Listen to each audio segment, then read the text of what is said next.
This video is called The 7 Biggest Fortunes Wiped Out by Lawsuits and How to Protect Yours. And that's exactly what we're talking about today. And in the next 60 seconds, I'm going to show you the single mistake that all 7 of these people made so you don't lose your own fortune the same way. I'm the business guy, the CEO of the Lawyers Limited Law Firm and Asset Protection Planners. And for 34 years, I have lived in the world of lawsuits. And for 30 of those years, my team and I have been setting up Cook Islands Asset Protection Trusts. In fact, more of them than any firm in the world. I've watched fortunes evaporate in courtrooms, and I've watched well-protected clients walk away still wealthy. So here's your payoff for watching. By the end of this video, you'll know the key legal structures that could have saved most of these fortunes, especially for honest, upstanding people who got blindsided. And you'll have a simple checklist to see how exposed you are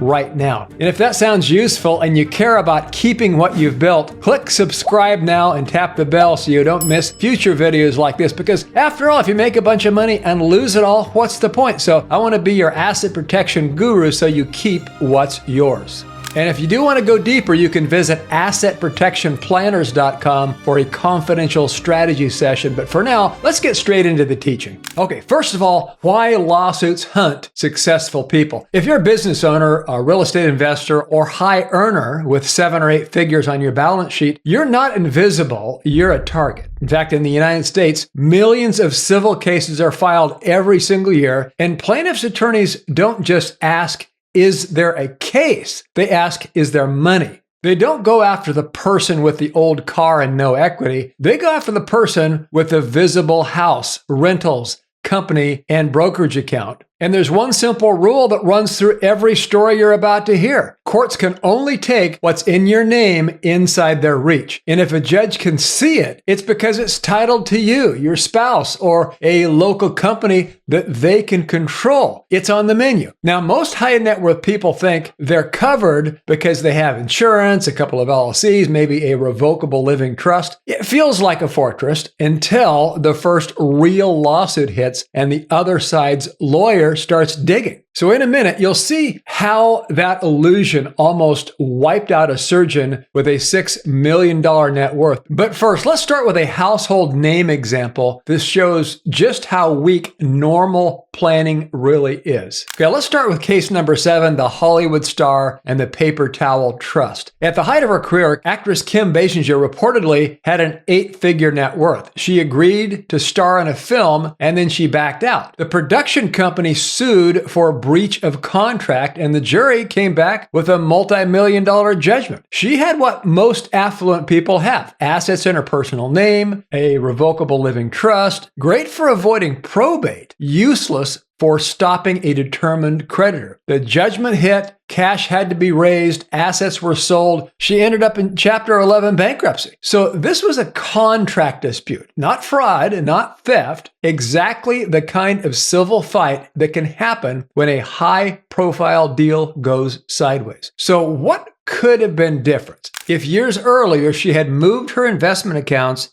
into an LLC here, and that LLC is owned by a properly structured Cook Islands Asset Protection Trust and placed strategic liens against her real estate in favor of that trust-owned LLC. Then most of what the plaintiff wanted to grab would have been legally out of reach. We could get a third-party lender to purchase those liens, put the proceeds in the offshore trust. The case might have still gone forward, but the settlement leverage would have been drastically different. So in a minute, you'll hear about a surgeon whose insurance wasn't nearly enough. And before that, remember this: a revocable living trust is about as useful as a paper towel in a hurricane when a serious creditor shows up. Okay, case number 6, the surgeon with a $6 million bullseye. So our next story is a composite drawn from real situations that we've seen. Dr. A is an orthopedic surgeon in a wealthy suburb, net worth about $6 million, a primary home with equity, a vacation condo, ownership in a surgery center, and a solid liquid portfolio. He has malpractice insurance like many doctors do. He has a professional corporation. So on the surface, he looks protected. But then the patient suffers a serious complication. The case goes to trial. The jury is sympathetic and returns a verdict above his malpractice policy limits. And this happens all the time. The insurance carrier writes its check and they exit. Now the plaintiff's lawyer looks at everything else. Dr. A's home equity, the condo, his investment accounts, his surgery center, because almost everything is in his personal name or in entities a U.S. court can easily control.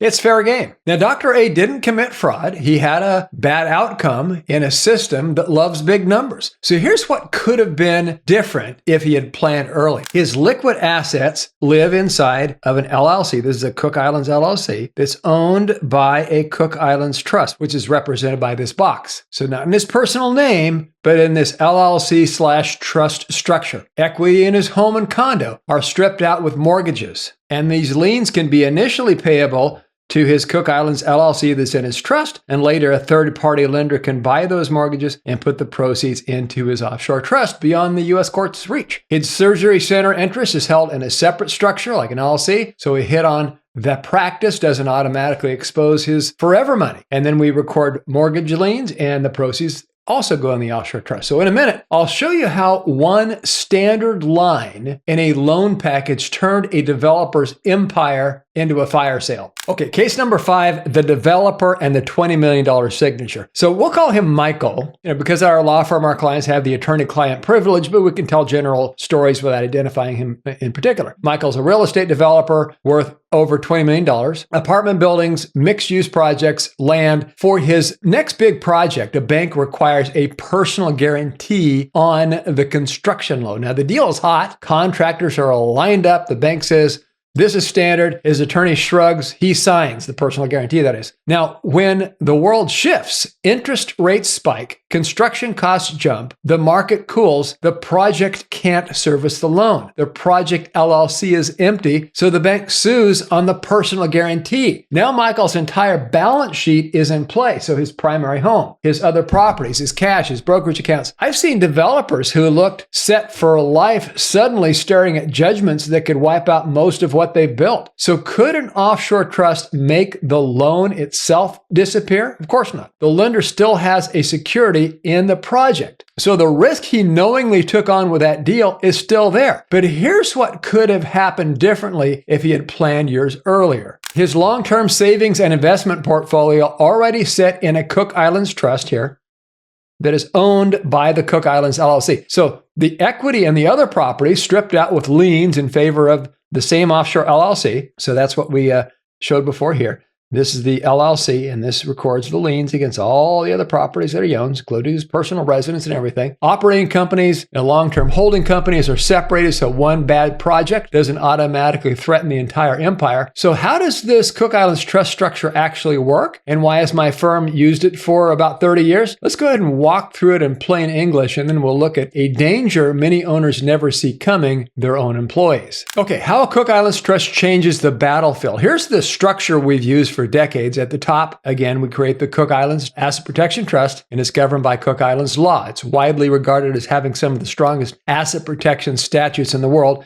And the purple rectangle here, this represents the Cook Islands Trust. The trust owns the LLC. The LLC, in turn, owns your key assets. That's cash and brokerage accounts, membership interests in the LLC, and so on. So liens and mortgages on your domestic real estate. So when the waters are calm, like I said, you are the manager of that Cook Islands LLC. So you log into accounts, you direct investments, move funds. But legally, those assets are no longer sitting in your personal name in a U.S. jurisdiction. They're owned by the Cook Islands LLC, which in turn is owned by the trust. Now, imagine a serious lawsuit hits. A judge in your home state signs an order that says, turn over all of your assets. So that's when something very important happens. Our licensed bonded trustee firm in the Cook Islands, people we've worked with for almost 30 years, steps in, removes you as manager of the LLC, and takes over the management. Now, the trustee follows the instructions in the trust and the Cook Islands law, not whatever a judge at thousands of miles away is demanding. So for a creditor to chase those assets, they would have to start a brand new lawsuit over over there in the Cook Islands. Hire local attorneys, which is tough to do because there's a lot of conflicts. Like our trustees pretty much work with all the attorneys on the island. So even finding an attorney that doesn't have a opposing status with our trustee company, well, that's pretty hard to find. They have to put up a substantial amount of money, fight under laws that are designed to favor the trust, not the creditor. So that's why after nearly 3 decades of using this structure and setting up more Cook Islands trusts than any firm in the world, we've seen it protect honest clients again and again when domestic tools like LLCs and insurance were nowhere near enough. So with that in mind, let's look at a very common thread, the employee lawsuit that quietly eats a business owner's retirement. Okay, now case number 4, the business owner versus the employee lawsuit. So Linda owns a chain of 10 specialty retail stores. 15 years of sweat and stress. The business clears a couple $1 million a year. Now she's generous, bonuses, parties, flexible schedules. Then a demand letter arrives from a law firm she's never heard of. It claims wage and hour violations, unpaid overtime, missed breaks, and misclassified employees. So the letter becomes now a lawsuit. Naturally, the lawsuit becomes a class action. Her employment practices liability insurance helps, but the fine print bites. Policy limits and exclusions appear. Defense costs eat into the limits. And then eventually the settlement numbers become ugly. To pay everything, Linda sells stores at distressed prices, empties company accounts, taps her personal accounts and home equity. The retirement she pictured at 60 now looks more like 70. Linda didn't set out to cheat anyone. She just relied on a payroll company, assumed everything was fine. But the law doesn't grade on intent, it grades on exposure. So here's how this could have looked with better planning. Her long-term savings sit in a Cook Islands Trust / LLC structure, not personally titled accounts. Each region or cluster of stores, it's in its own LLC. So one LLC per store, so one case doesn't automatically threaten the entire chain. Liens on her homes and rental properties are initially held by the Cook Islands LLC over here. So we record liens payable initially to the LLC, then we get a third-party lender if needed to buy that liens and put the proceeds of the liens into our offshore trust, making them far less attractive targets. And by the way, if this kind of real-world teaching is useful and you want more examples and strategies geared to people with 7 and 8 figures, take a moment to subscribe and turn on notifications. So that way we can see each other again. We have a lot of great information and we make a lot of videos. So if you want to learn more how to protect yourself, not just make it, but protect yourself, then join us. Okay, so let's go ahead and look at a threat every high earner faces by owning a car. Case number 3, the car accident that ate the nest egg. So Steve is a high income professional, maybe a dentist, maybe a tech executive, net worth about $3 million. He has a primary home, a vacation place, a couple of rentals, a healthy brokerage account. He has auto insurance on an umbrella policy. On paper, he's covered. Now, one rainy night, he glances at his phone for 2 seconds. There's a serious accident. Somebody's badly hurt. So a lawsuit comes. The plaintiff's lawyer looks at the policy limits and decides there's not nearly enough. So they push hard. The jury agrees and returns a verdict far above his insurance coverage. Now, the insurance companies pay up to their limits. And then when they're done, now the judgment creditor turns to everything else in Steve's personal name, rental properties, investment accounts, maybe that vacation home. If years earlier, Steve had parked his investments inside of a Cook Islands Trust-owned LLC and placed liens on his rentals and vacation home in favor of that LLC, most of what the plaintiff wanted to grab would have already been behind a legal wall. Now, asset protection is like a seatbelt. You don't buckle it after the crash. So in a moment, we'll talk about divorce, the quiet way empires get cut in half, and then we'll look at the partnership dispute that erased a lifetime of work. Okay, case number 2, the divorce that halved the empire. Now, Daniel built a manufacturing company over 25 years. He started in a garage, grew it into a national supplier, and accumulated around $10 million in net worth, mostly inside the company and in a small real estate portfolio. So he married young, no prenup, and no postnup. Everything he built during the marriage is, in the court's eyes, marital property. When the marriage breaks down, the business becomes the biggest asset to divide. So depending on the state, Daniel may need to buy out a large share of his spouse's interest, and that means selling off assets, taking on heavy debt, or even selling the very company he spent his life building. So could this have looked different? Yes, if planning happened when the waters were calm. A long-standing asset protection trust holding business and investment interest set up years before any divorce discussion, proper marital agreements drafted by good counsel when the relationship was strong, clear separation between lifestyle assets and long-term protected assets. Courts hate last-minute moves right before divorce, but structures set up years earlier for legitimate estate and asset protection purposes are much harder to unwind. So now let's look at our final case, the partnership dispute that took nearly everything. And then we'll put all this together into a simple action plan for you so you know exactly what to do. Okay, case number one, the partnership dispute that erased a lifetime. We'll call him Robert. So Robert builds a regional services company with a longtime partner over 25 years. Now his net worth climbs well north of $50 million, spread across company equity, commercial real estate, investment portfolios, and a ranch with several luxury properties. A dispute erupts over a buyout. The partner sues for breach of fiduciary duty and claims Robert shortchanged him. So the jury sides with the partner and returns a verdict that nearly equals Robert's liquid net worth. In fact, this just happened to a friend of mine on the other side of Florida. Pretty much wiped him out. It was just some phony lawsuit by a high net worth, deep pocket guy. He had this piece of real estate for years and years and years. The guy sued over just total nonsense and took the whole property. That was his retirement. That was his nest egg. Just wiped out. So this guy, Robert, he has a domestic LLC, maybe a domestic asset protection trust, revocable trust, but everything's still under U.S. law within easy reach. The court pierces structure after structure. Properties are sold. Accounts are emptied. Planes, boats, toys are all auctioned off. Within a few years, the man who looked set for multiple generations is asking, how did I end up here? If 10 years earlier, Robert had moved a substantial portion of his wealth, his never lose money into a Cook Islands trust with a Cook Islands LLC, and used that structure to hold liens on domestic real estate and ownership in non-operating entities, the judgment still might exist on paper, but there would have been very little the other side could collect. Okay, so here's the common thread, as I promised you, in your 4-step action plan. Okay, now across all 7 stories, Hollywood, surgeons, developers, business owners, drivers, spouses, and partners, 2 patterns show up over and over. First, they had something visible and valuable. Okay? Second, whatever protection they had was too simple, it was too domestic, or just set up too late. Owning assets is not the same as owning them safely. Titles matter. Jurisdiction matters.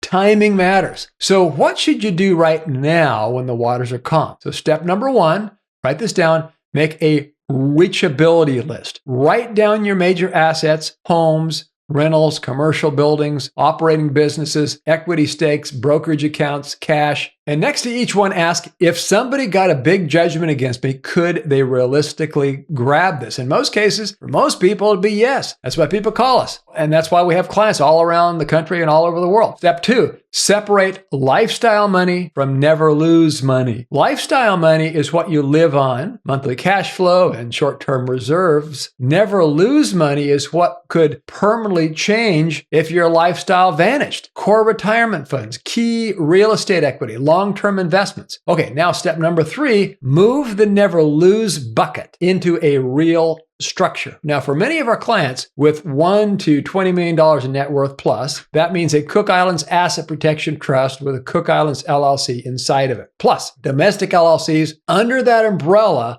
holding liens and business interests, okay? Now, you manage the LLC when the waters are calm. Our Cook Islands trustee, part of a licensed bonded law firm we've worked with for nearly 30 years, steps in only when there's a legal storm, okay? So hopefully you're writing this down. You want to remember this stuff, or at least subscribe so you can get some repeat reinforcement. Step number 4, do it before you need it. Once a lawsuit is filed or a claim is clearly on the way, your options shrink. Fast, very fast. You don't buy fire insurance when the house is burning. So if you want to see what this would look like in your specific situation, feel free to go on over to assetprotectionplanners.com, fill out the one short form and request a confidential strategy session. That is if you're serious and not just curious and you have $500,000 or more in net worth. Okay, now some final thoughts. The people in these stories worked hard, like you probably do. They took risks, they built something valuable, and they assumed that the tools everybody talks about insurance, a few LLCs, a revocable trust, or enough. And that's the difference between them and our best protected clients. It isn't luck or intelligence,